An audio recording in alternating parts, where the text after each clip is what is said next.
What's up, ladies and gentlemen? Once again, it is that time again for Stupid Movie Tuesday with me, Aaron P., the motherfucker to beat. It is Tuesday. I'm watching movies. Glad to have everybody join back into the show again. This show got a little bit delayed, mainly because I needed some rest. I took a glorious nap for this episode. I've been busy running around a lot the last couple days, trying to get ready. I'm going to be in Chicago this coming weekend, or I've already gotten back from Chicago and you're listening to this show super late. One of those things have happened.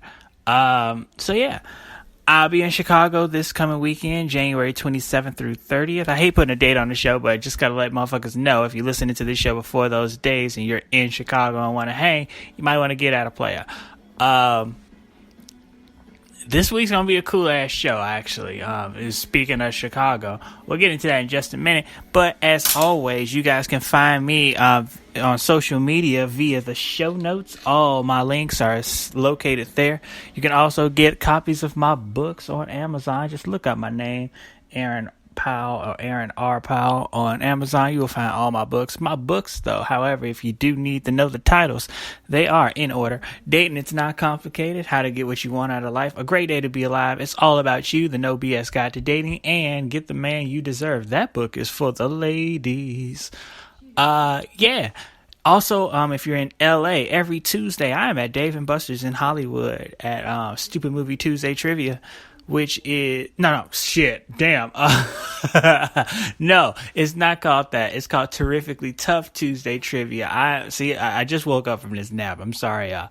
Every Tuesday for Terrifically Tough Tuesday Trivia over in the Dave & Buster's Sports Lounge. My Chicago trip will not disrupt my being there.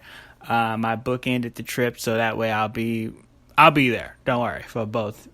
For the show after I get back from Chicago, I won't be too tired from that. I'm just gonna fucking rest my ass off until that day. If you've been listening to either of my podcasts, you can also listen to my other podcast, Aaron Explains the Universe. That airs typically later on in the week, anywhere between Thursday and Saturday. This next episode of Aaron Explains the Universe, I'm gonna let y'all know, spoiler alert, it's gonna be late because I'm going to be recording that live in Chicago. So hopefully I'm going to have like some guests and stuff. Hopefully I can get my sisters or my mom or just anybody who wants to be on the fucking show. It's going to be a long show. It might even be multiple shows. Who knows? So that's going to be really, really, really fucking fun. For those of y'all who've been listening to my shows, though, I started a new diet not too long ago. And I'm finally getting the hang of it. I really am. I'm like, I've at the time I've recorded this show, I'm like 4 meals in. I got like 3 meals to go today. And it's still a challenge, to eat that much food all day on a schedule and stuff. I'm trying to keep to the schedule as much as possible. I don't have to be exactly on time, but as long as I get those meals in and those calories in and my workouts in 5 days a week, I'm good to go. I'm looking better. I'm looking, not that I was looking bad to begin with. I was in shape, but, just trying to get to a goal a different way, and it's working out for me fine. I'm looking good, feeling good. I fucking tweaked the shit out of my back the other day. I don't know what I was, excuse me. I was doing a new exercise, and I think I might have zigged when I should have zagged. And like part of my back is just really, really sore. It's not like my whole back is sore, like I was working my back out. No, it's like one specific part of my back, which is just like, ow. You know what I mean? So hopefully when I go to the gym after I record this episode, I can figure out how to stretch that out and make it feel better. But yeah, right now my back is just like, I'm laying down recording this episode. And yeah, I'm also gloriously waiting for some shit to come in from Amazon. I've actually been buying shit on Amazon lately that's been useful to me. Like I got some vitamins the other day, which I gotta take vitamins early in the morning too. That's what meal one was, my 20 fucking blueberries. But yeah, the vitamins are good. They taste good because they're gummies. Because I'm a big ass kid. I'm a big ass kid like that. If you're taking vitamins, don't fucking overdo it. If the bottle tells you to take 2 a day, take 2 a damn day. I'm not overdoing it at all. I'm just saying I know people who do, and then they feel like shit toward the end of the day. There's a reason you're only supposed to take 2. You can OD on fucking vitamins. Too much of anything is not a good thing. Calm what I call the fuck down. So what movie are we watching this week? Well, if you read the title of the show already, you know. I'm watching Chiraq.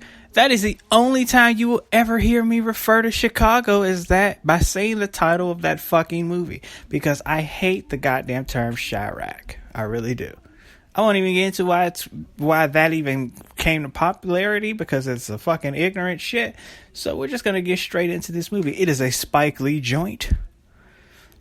Very well directed, actually. I like the movie itself. What I didn't care for was like the sing-song way that they do the dialogue and shit. Like, I get it, it's an adaptation of a play, but fuck, all the riggedy rhyming and shit. I was just like, nah, I'm cool on that bullshit. You know what I mean?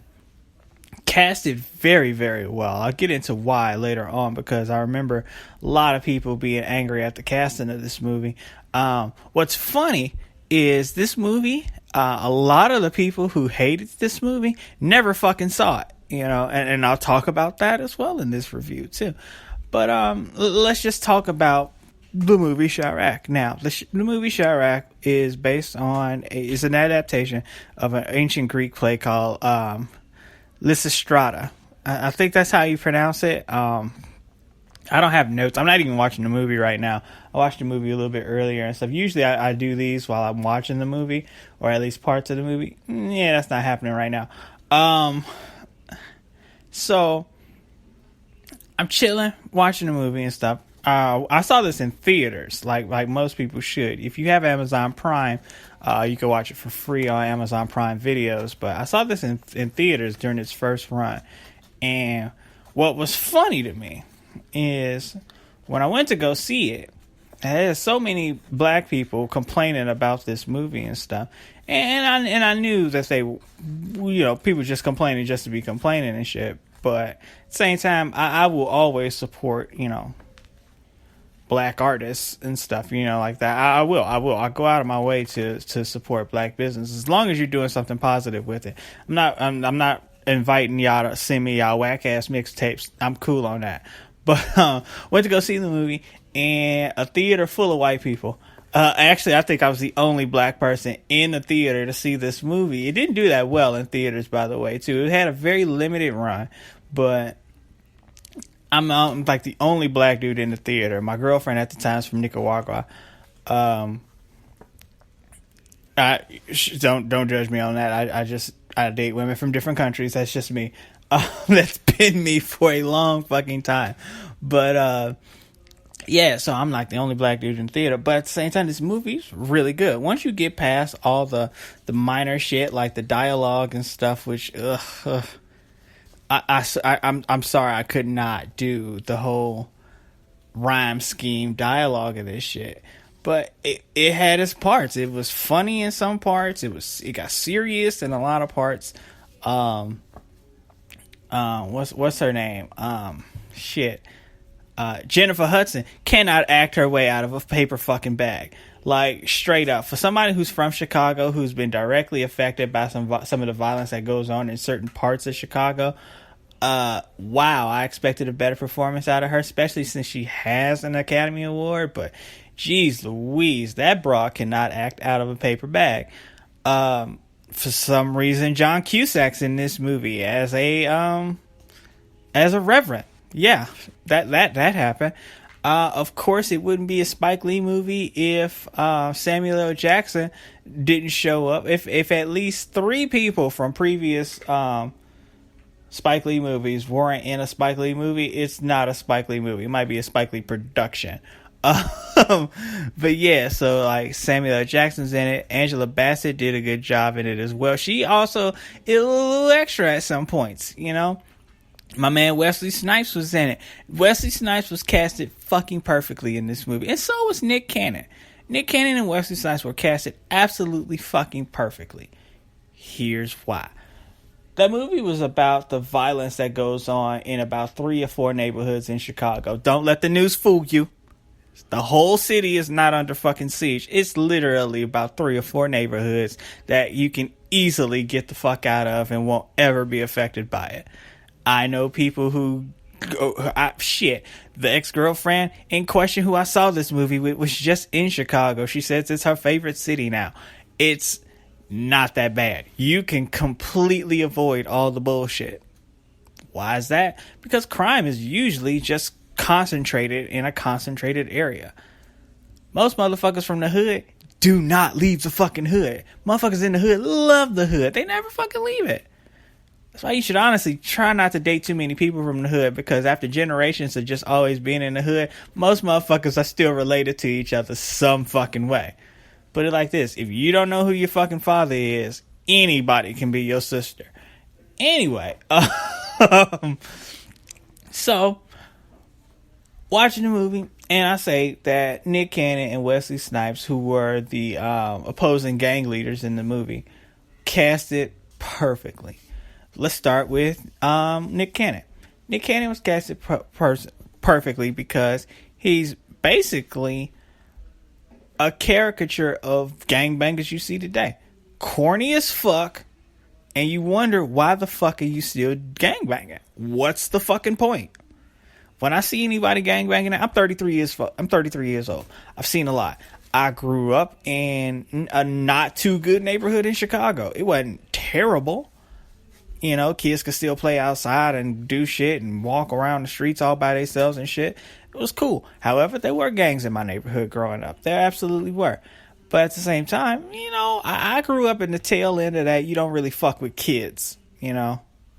And if y'all was shooting, it was late at night when kids was asleep. We'll wake a kid up with gunshots, but we won't kill a fucking kid. You know, kids would typically get shot by like crossfire or whatever. That shit happen. That's just, you know, not saying that it's right, but it fucking happens. But yeah, I grew up around that time where, you know, you were relatively safe. But now it's like these motherfuckers just can't shoot for shit. You know, they just corny in the motherfucker. Ain't grew up with no damn dad, so they just got this balled up. They got the worst energy from women ever, you know. And I say worst energy because it's like when a boy grows up without a father, he doesn't know how to control his emotions. Not saying that women don't. I'm just saying that women teach children emotions. Men, their fathers, teach them how to control said emotions. If you don't have that control component into it, then that shit just grows and grows into something that you can't control, and then the wrong fucking emotions get displayed. You follow what I'm saying? I'm using my degree here to help y'all out. If you don't, I have several fucking articles to describe this, but we got to get this podcast going. Yeah, he's just corny as shit, and you really just don't take him serious. When you looking at it happen, you just like, this is real. This is it. And this motherfucker his character was living this gang life. You know, that's all he fucking knew. And couldn't nobody tell him any fucking different. So, you know, when it's like that and you looking at it, it's fucking corny, because there's other shit in this world to live for. But this motherfucker doesn't. Wesley Snipes' character cast it perfectly. He describes the other side of how dumb being a gangbanger is, because he's in this movie, he's old, and make no mistake, they bring up how old he is several times in this fucking movie. He's old. He's that old guy who just cannot let go of how shit used to be, and it looks so fucking stupid. Now, I live in LA, right? Yesterday I was heading down to the gym, and I didn't feel like driving, so I took the public transportation. I took the train. Took the train to the gym, and it's this old cat. I think he's homeless too. This is old cat. He older than a motherfucker, like straight up, y'all. This man got gray braids. This motherfucker just old. He old, and he tries to dress like he's young. You know what I mean? Like, he's playing "Let Me Ride" by fucking Dr. Dre and shit. I'm like, oh, get the fuck out of here, you old motherfucker. He's old enough to have witnessed like the OJs. No, not the OJ. He's old enough when the Isley Brothers weren't the Isley Brothers featuring Ron Isley. It was just it was like 19 Isley Brothers. He's old enough to have seen them live in fucking show.